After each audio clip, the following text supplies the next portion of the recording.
Assalamualaikum warahmatullahi wabarakatuh. Bismillahirrahmanirrahim. Hari ini kita membahas tentang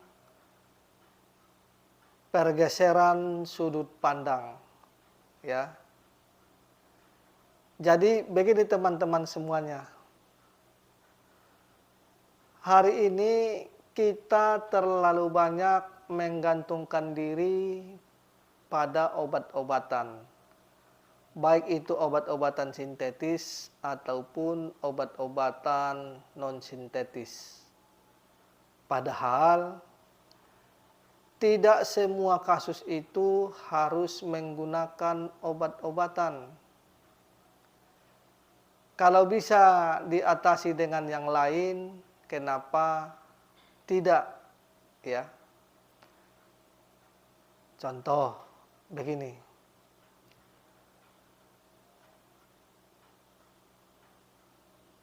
Kasus penyakit itu tidak semuanya harus menggunakan obat-obatan.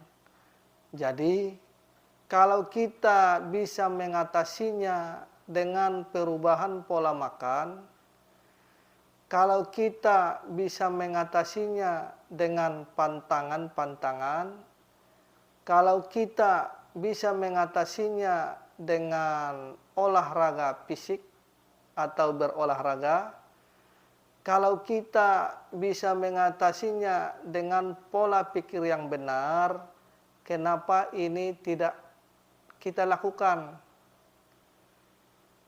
Jadi begini teman-teman semuanya, ya.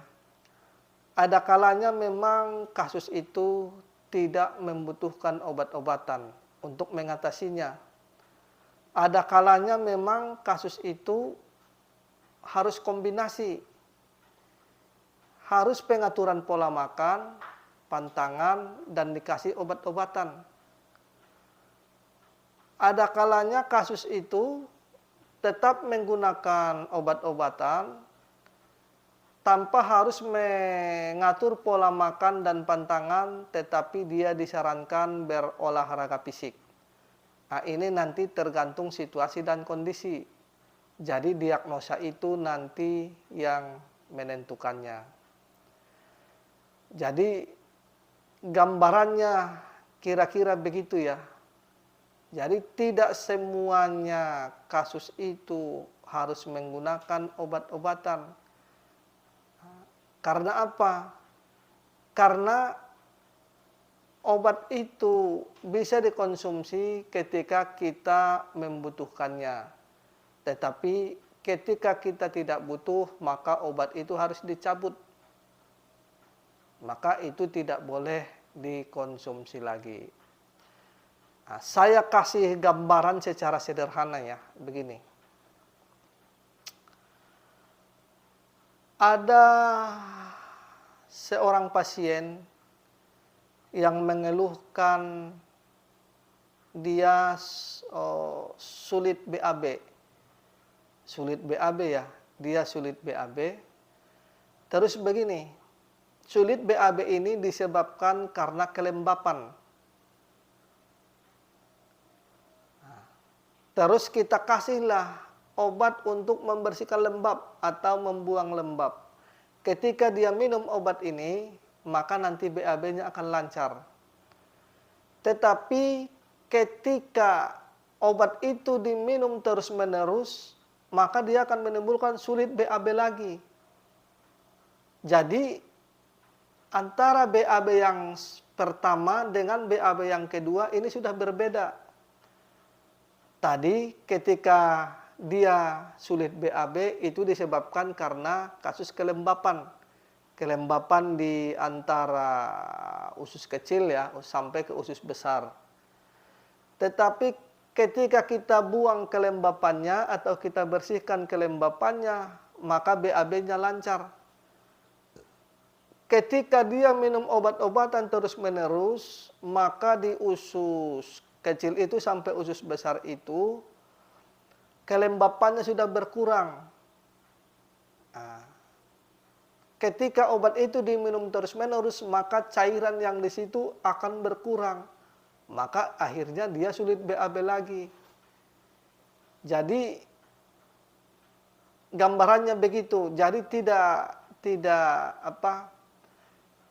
disinilah nanti perlunya konsultasi itu.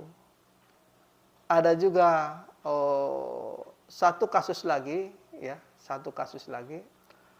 Orang contoh yang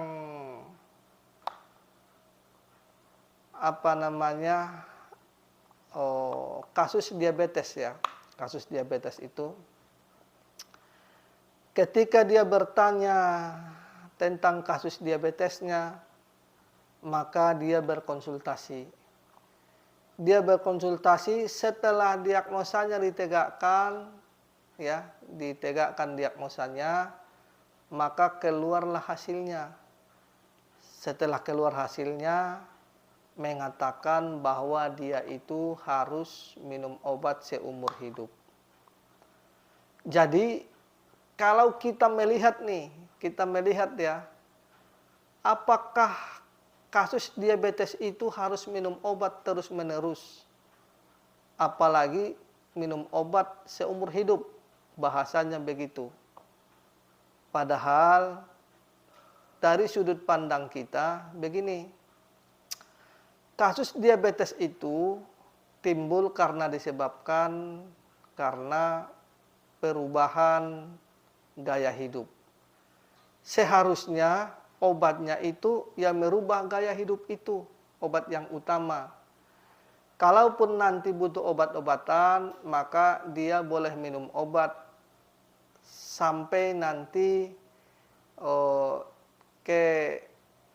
contoh ketika nanti organnya sudah membaik, ya, ketika nanti lukanya sudah sembuh, maka obat itu tidak dikonsumsi lagi.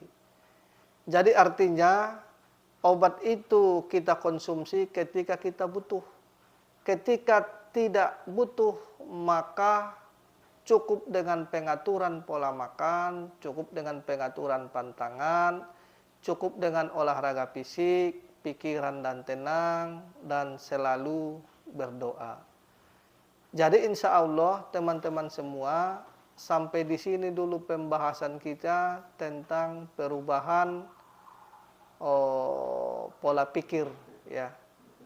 Jadi wabillahi taufik wal hidayah. Assalamualaikum warahmatullahi wabarakatuh.